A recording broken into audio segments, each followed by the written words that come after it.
Ever checked out online, seen 4 little installment options pop up, clicked pay in 4 without really thinking about it, and then 3 weeks later stared at your bank app wondering why a random $37 just vanished? Welcome to the world of buy now, pay later. Klarna, Afterpay, Affirm. On the surface, this looks completely harmless. Most of us carry the exact same assumption into these checkout buttons. There is no interest, which means there is no catch. It doesn't feel like real debt. But interest is only one mechanism by which debt hurts you. BNPL relies on a different set of traps, from punitive late fees to a design that encourages you to lose track of what you actually owe. This chart shows the explosive growth of BNPL adoption in the United States. As of the most recent data, somewhere around 105 million Americans have used one of these services. According to a Federal Reserve report, 58% of those users said it was the only way they could afford their purchase. For users earning under $50,000 a year, that number jumps to 72%. For a majority of actual users, BNPL functions as a substitute for cash flow they simply do not have. It's a way to keep spending when the money has already run out. Let's look at the math. If you split a $300 purchase, you pay $75 today and $75 every 2 weeks after that. The logic that this costs you nothing extra is airtight in exactly one scenario. You have to make every single payment exactly on time, forever, with absolutely zero exceptions. The Consumer Financial Protection Bureau, or CFPB, tracks these exact consumer slip-ups. Their research shows that up to 41% of users eventually miss at least one payment. When life happens, a payday shifts, an unexpected bill pops up, and that payment slips, 57% of those users are hit with an immediate late fee, typically around $7 to $10. That specific fee breaks the entire promise that got you to click pay in 4 in the first place. A loan marketed as completely cost-free suddenly has a price tag attached. The interest-free framing is a conditional illusion.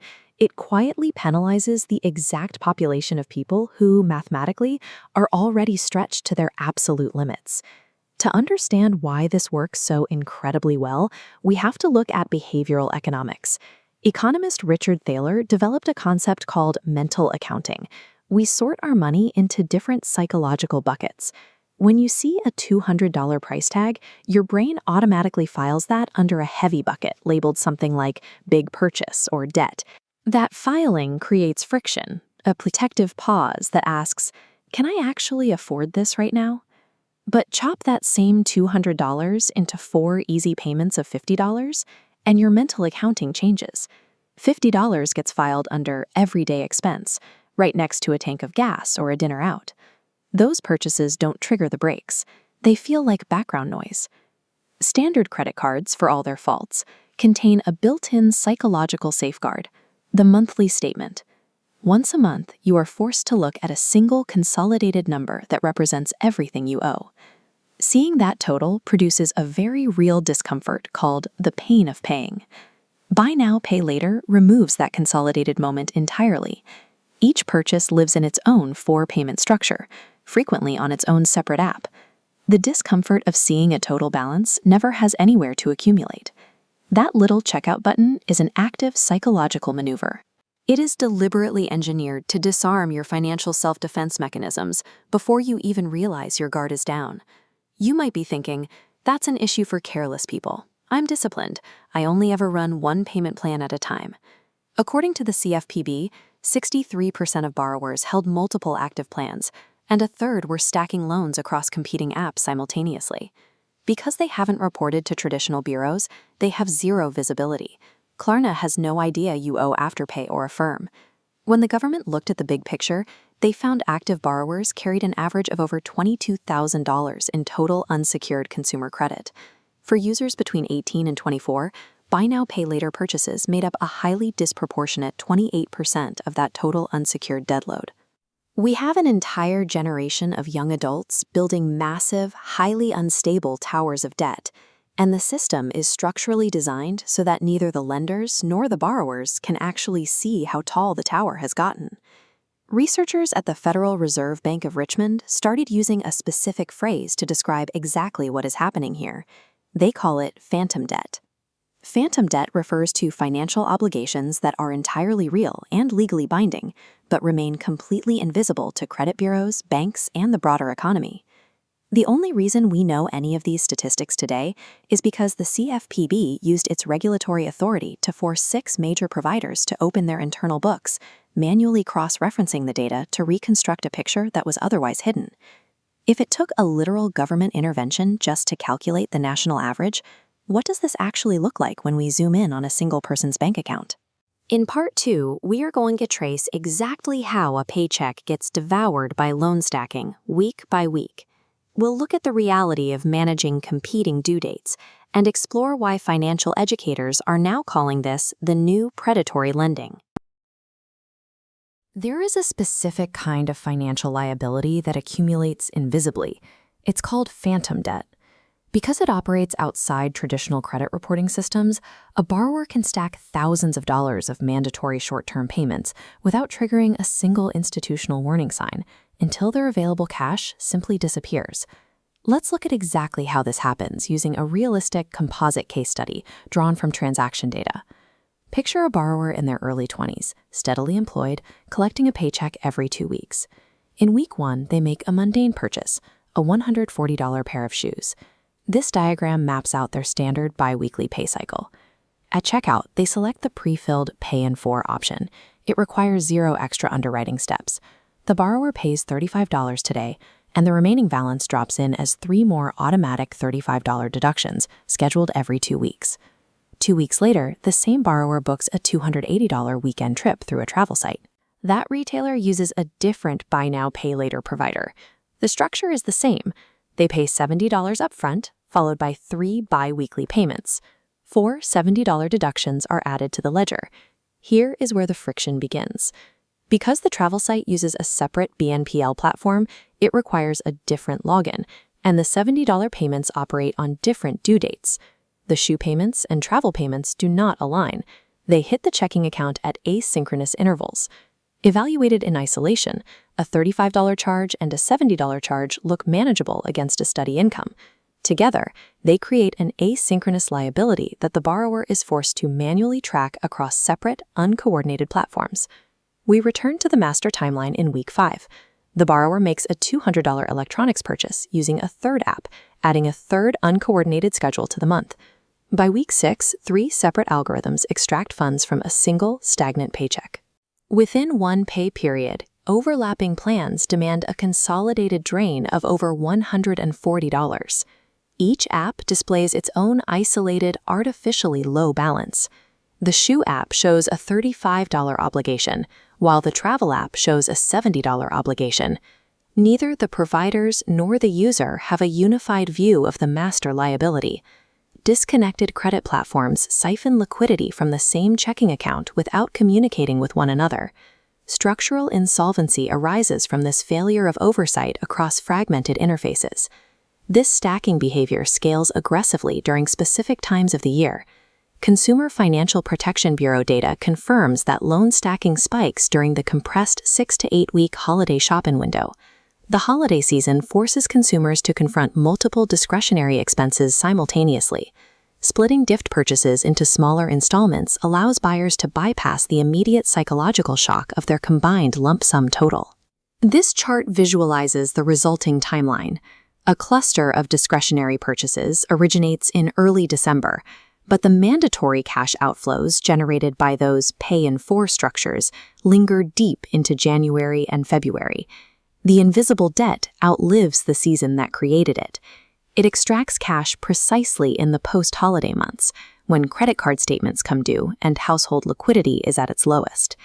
This pattern of hidden accumulation has drawn scrutiny from federal regulators, leading some consumer advocates to question whether the product category functions as predatory lending. Industry representatives push back by noting that, mathematically, a short-term installment plan with 0% interest is cheaper than carrying a balance on a revolving credit card charging a 20% APR. Evaluating that defense requires looking at the user base. Bureau research shows that buy now, pay later usage is concentrated among borrowers under age 35, minority consumers, and households earning between $20,000 and $50,000 annually. This demographic breakdown reveals the reality of the underwriting approval rate, an extraordinarily high clearance metric for a demographic traditional lenders typically reject. For a high-income earner, an installment plan is a harmless cash flow tool. But for demographics lacking financial slack, frictionless underwriting functions as a trap, extending purchasing power to the population least equipped to absorb a missed payment. To understand why these borrowers migrate to installment platforms, we need to look at credit utilization, the percentage of available credit being used. For people who don't use buy now, pay later products, average credit utilization sits at 34%. This comparison reveals a stark gap. While non-users sit at 34%, active buy now, pay later users operate with an average utilization rate between 60% and 66%. This rate spikes sharply in the exact period immediately preceding their first buy now, pay later transaction.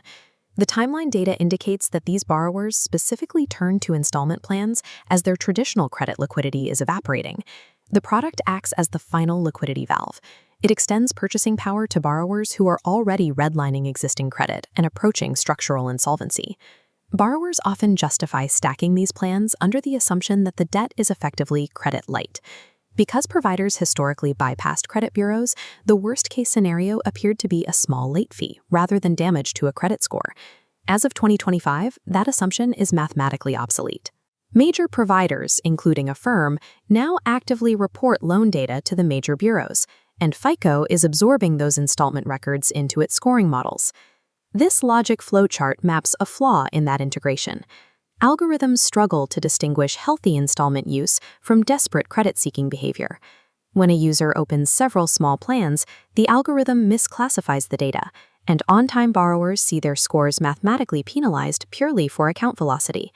Institutions like the Richmond Fed have flagged this algorithmic integration as a development that requires close regulatory attention. Phantom liabilities accumulated in isolated apps are now translating into permanent, highly visible credit destruction. Debt accumulating in the shadows does not stay invisible forever. Eventually, an asynchronous liability stack meets a real-world economic shock. Consider what happens when an unexpected car repair hits a bank account in the same week that 4 different buy now, pay later algorithms attempt to auto-draft payments from a depleted balance. When the cash runs out, how these platforms extract payment differs from credit card defaults. In Part 3, we will break down exactly how that collection process works. We will provide a structural framework to help you audit your hidden debt, untangle a stacked portfolio, and evaluate whether to ever click Pay in 4 again. Mapping out your own cash flow is the first step towards visibility. Overlapping payment schedules that remain unaddressed will eventually manifest as a documented financial crisis. When a standard credit card goes into default, it gives you a runway.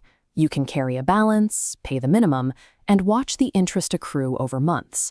It is an uncomfortable reality, but it functions as a slow leak that gives you actual time to course correct before the debt becomes unmanageable. This systems comparison shows exactly how buy now, pay later breaks that model. It does not offer a minimum payment safety valve. Because each individual plan is resolved within 6 weeks, there is no structural way to push the bulk of the balance down the road. If you hit a cash flow constraint, it behaves like several rigid pipes turning on to full blast simultaneously, with no valve to partially close any of them. The Consumer Financial Protection Bureau flags this specifically as the risk of loan stacking. A borrower juggles 3 or 4 simultaneous, uncoordinated plans.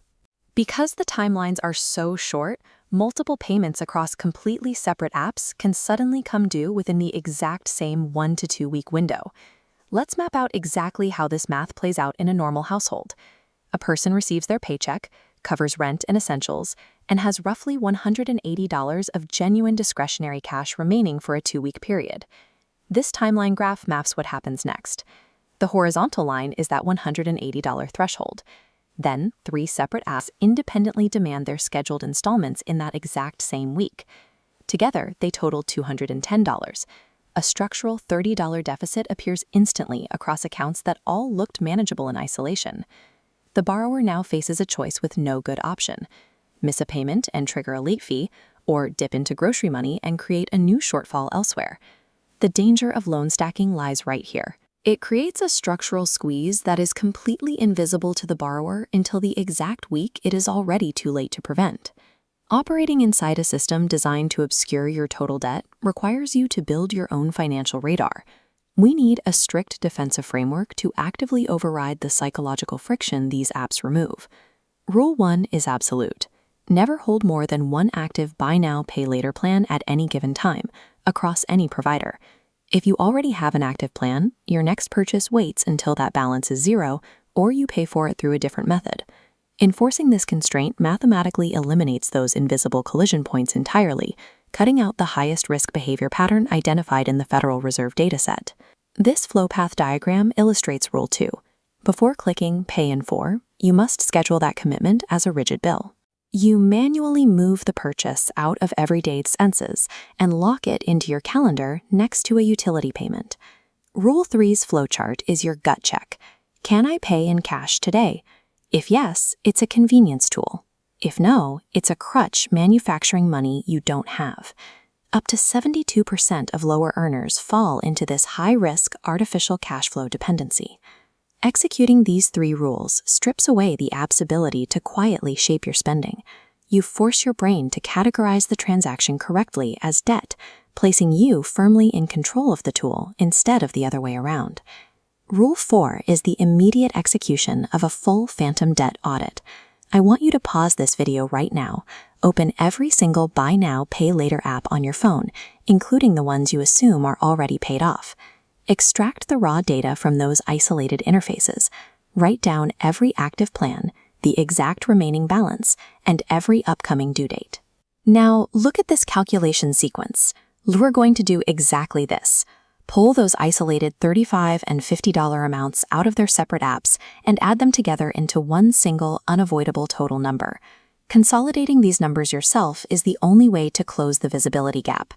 Most people are shocked by their final total because the system was expressly designed to never calculate that number for you. For younger borrowers holding 28% of their debt in these products, mastering total-based thinking is critical. Force those loose individual payments into one unified picture. This unified block shows why 0% interest is a distraction. The structure is engineered to bypass natural risk alarms. This visual cheat sheet is your mandatory baseline for operating in this environment. Keep to one active plan. Schedule it as a bill, run the cash and bank gut check, and audit your total frequently. As of 2026, nobody is coming to add up your total financial picture for you. Not the 6 major providers who cannot see each other's data, not the credit bureaus, and not your family. You have to be the one who does the consolidation. Knowing your real number turns phantom debt back into manageable, ordinary debt. So go run that audit right now. Drop your total in the comments below and subscribe if you want to master the actual mechanics behind your financial life.